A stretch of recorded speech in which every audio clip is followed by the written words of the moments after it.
नमस्कार। सरेआम में आपका स्वागत है। मैं हूं श्वेता रंजन। सरेआम में हम उठाते हैं वो मुद्दे जो आपसे जुड़े हों और जिससे समाज का एक बड़ा तबका परेशान है। आज सरेआम में बात करेंगे एक ऐसे मुद्दे की जिसके दंश से कई परिवार पीड़ित है। उज्जवल भविष्य के सपने लिए छात्र अपने राज्यों से बाहर तो जाते हैं, लेकिन मुश्किल तब बढ़ जाती है जब यही छात्र किसी वारदात का शिकार बन जाते हैं। इसी विषय पर चर्चा करने के लिए आज हमारे साथ स्टूडियो में मौजूद हैं उत्तर प्रदेश के पूर्व महानिदेशक प्रकाश सिंह, आपका स्वागत है। और है संदीप गांधी जो कि सचदेवा कॉलेज के प्रशासनिक अधिकारी हैं, आपका भी स्वागत है सर। और है कानून के विशेषज्ञ असगर खान साहब, सर आपका भी स्वागत है। और है हमारे साथ जनता जो इस विषय से संबंधित सवाल पूछेगी। लेकिन पहले देखते हैं ये रिपोर्ट।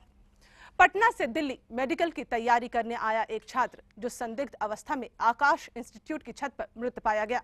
जहां पुलिस प्रशासन इसे आत्महत्या मान रहा है, वहीं दूसरी ओर छात्र के पिता पुलिस पर ढीली कार्रवाई और केस को दबाने का इल्जाम लगा रहे हैं। न्यायालय की परिधि में न्याय की आस में भटकता हुआ ये शख्स है बीडी सिंह।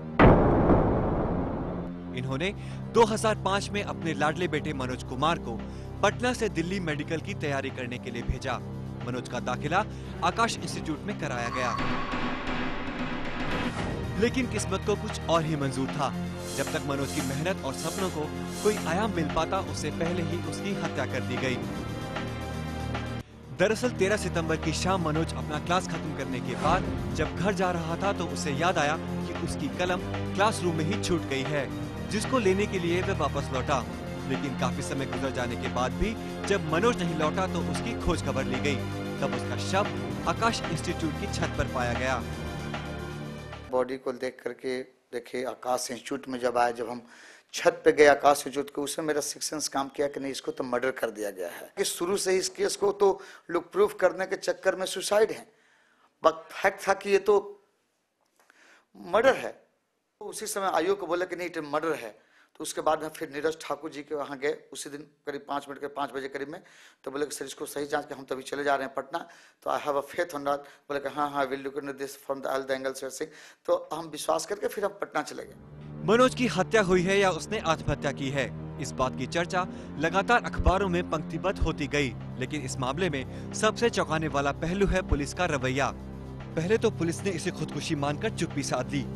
इसके बाद जब बीडी सिंह ने पुलिस से पोस्टमार्टम रिपोर्ट मांगी तो उन्होंने साफ मना कर दिया, जिसके बाद मनोज के पिता को अदालत की शरण में जाना पड़ा। सोचो स्पेशली बाबूलाल जो जनकपुरी के सोचो, उनसे एसपी रिटायर जो पीएन अरोरा है आकाश इंस्टीट्यूट, ये लोग थ्योरी शुरू से ही सुसाइड की थ्योरी लेके चला था। बिगिनिंग से ही उन लोगों को था कि इसको प्रूफ करना है सुसाइड। तो हाई कोर्ट के आदेश के बाद मेरे को पोस्टमार्टम रिपोर्ट करीब 21 अक्टूबर को कि 22 अक्टूबर को मिला।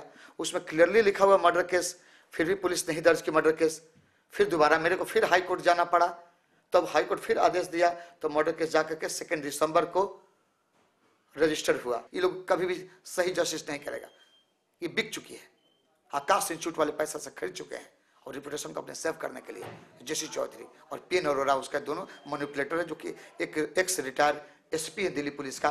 इस मामले में पुलिस के नकारात्मक रवैये के बावजूद मनोज के पिता को इस बात की उम्मीद है कि उनके नूरे जिगर का कातिल एक दिन जरूर पकड़ा जाएगा।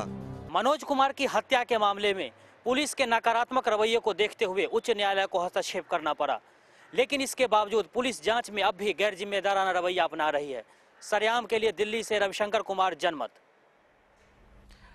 प्रकाश जी, आपसे बातचीत करेंगे चूंकि आप पुलिस में एक ऊंचे ओहदे पर रह चुके हैं, आपसे सवाल जवाब होगी। लेकिन पहले हम बीडी सिंह जी, आप मौजूद हैं यहाँ पर, जो मनोज के पिता हैं, इनसे जानते हैं कि इनके साथ आखिर हुआ क्या रवैया था पुलिस का जब ये शिकायत लेकर पुलिस के पास गए। जी सर। 13 सितंबर को हम पटना में थे, करीब 10:30 बजे मेरे को फ़ोन आया ऐसे कि मनोज हॉस्टल नहीं लौटा। हॉस्टल को वार्डन फ़ोन किया, मेरे एक रिलेटिव को गुड़गांव में रहते हैं, कि वो फ़ोन के मेरे को भैया कहीं और किसी रिलेटिव के यहाँ तो नहीं चला गया, हॉस्टल से मैं नहीं पहुँचा। तो हम हॉस्टल वार्डन को फिर फ़ोन किए कि आकाश में थोड़ा जा करके पता करो। तो मेरे को बोला कि क्लास अटेंड किया और पेन छूट गया। क्लास आकाश इंस्टीट्यूट का भी इनसाइड वहाँ कंपाउंड में ही था। तब तक वो गया है जो पेन लेकर के वहाँ लाने के लिए, उसके बाद लौटा नहीं। ये मिस्ट्री है। मतलब 8 बजे शाम को उसका क्लास खत्म हुआ। फिजिक्स एंड जियोलॉजी की क्लास थी, दोनों क्लास। उसकी नोटबुक है मेरे पास, पुलिस उसकी नोटबुक को भी नहीं देखी कि क्या है उसकी, how his mind was there before coming to the conclusion the very first night I was in Patna. तो anyway somehow this thing they told me around 12:30 to midnight की छत से गिरा हुआ है, वो लोग पता है। तो हम मॉर्निंग फ्लाइट से वहाँ से आ गए दीनदयाल हॉस्पिटल में, वहाँ बॉडी ली। तो मेरे को तो मेरा माइंड काम नहीं कर रहा था कि अब हम करें क्या, चुपचाप बॉडी लेकर के हम जेट से चले गए। नेक्स्ट डे आप 10-15 दिन बाद, क्योंकि मेरे घर में पटना में तो अब मेरी बेटी थी, मेरे बेटे थे, वो लोग लगा कि दूसरी ट्रेजेडी नहीं हो जाए, तो हम I got a stuck from that. जब वहाँ से आए तो हम डायरेक्टली हम गए वहाँ पे जनकपुरी पीएस के बाद। तो वो पुलिस, हम पूछे कि क्या हुआ, कुछ मालूम चल नहीं, कुछ मालूम नहीं चला, रिपोर्ट मिला पोस्टमार्टम, तो नहीं अभी तो डॉक्टर को दे नहीं रहे। डॉक्टर साहब फ़ोन कर रहे तो बोले कि पुलिस वाले ये उनसे फोटोग्राफ मांग रहे थे, जिस दिन क्राइम हुई थी उसके बेस पे देंगे। तो ये सब करते करते 1 मंथ मेरे को बीत गया। फिर लास्ट में हम कितने दिन रुकेंगे, तो last I have to move to the high court just to get a postmortem report. BD Singh ji, आप थोड़ा भावुक हो रहे हैं, हम आपसे बातचीत करेंगे। पुलिस का रवैया एक्चुअली इतना नकारात्मक क्यों था, उस पर भी हम चर्चा करेंगे, लेकिन उससे पहले देखते हैं ये रिपोर्ट। दिल्ली से जयपुर एक छात्रा पढ़ाई करने जाती है, लेकिन उसकी मौत रहस्यमय तरीके से हो जाती है। पुलिस इसे जहां आत्महत्या का नाम देकर इस हादसे से अपना पल्ला झाड़ रही है, वहीं लड़की के परिवार वालों के मुताबिक उनकी बेटी ऐसा संजीदा कदम कभी नहीं उठा सकती थी। अपनी बेटी जागृति की तस्वीरें निहारती उसकी मां वीना शर्मा आज भी उस दिन को कोसती है जब उन्होंने अपनी लाडली को जयपुर पढ़ने के लिए भेजा था।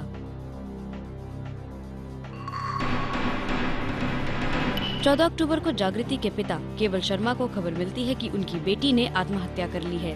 आनन फानन में जयपुर पहुंचे केवल शर्मा जब मौका वारदात पर पहुंचे तो उनका दिल ये कतई मानने को तैयार नहीं हुआ कि जागृति ने खुदकुशी की है। अगर आत्महत्या होती कोई एक ही रीजन हो सकता है, उसने पहले अपना लेफ्ट हैंड काट लिया, कोई ये माइनर निशान नहीं है। पूरे हाथ की लंबाई और चौड़ाई इतनी गहरी थी कि उस हालात में तो कोई भी बंदा पक्के तक पहुंच ही नहीं सकता। अगर वो गांठ भी लगाता ये चीज़ मूवमेंट करेगी, तो ये चीज़ बिल्कुल इसके हाथ के तली के पास से ही कटा हुआ हाथ है, फिर उसका अगर ऊपर लटकती भी है खून तो कहीं गिरेगा। केवल शर्मा जयपुर पुलिस के ढीले रवैये से काफी नाखुश हैं। उनका मानना है कि जयपुर पुलिस जानबूझकर इस मामले को आत्महत्या की शक्ल दे रही है। पुलिस ने तो अभी तक अपने मेरे हिसाब से तो कोई इन्वेस्टिगेट करने की कोशिश ही नहीं की।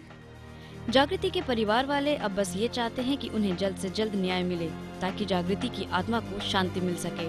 सरेआम के लिए पुरुषोत्तम वैष्णव के साथ मोनिका सिंह, जनमत। इस तरह के हादसे प्रकाश जी न सिर्फ दिल्ली शहर में होते हैं बल्कि पूरे देश में इस तरह के हादसे देखे जाते हैं। लड़की जागृति के पिता हमारे साथ हैं केवल शर्मा जी, ये भी अपना दुख हमारे सामने सुनाने वाले हैं, लेकिन उससे पहले हम जाते हैं एक छोटे से ब्रेक के लिए। ब्रेक के बाद सरेआम जारी रहेगा।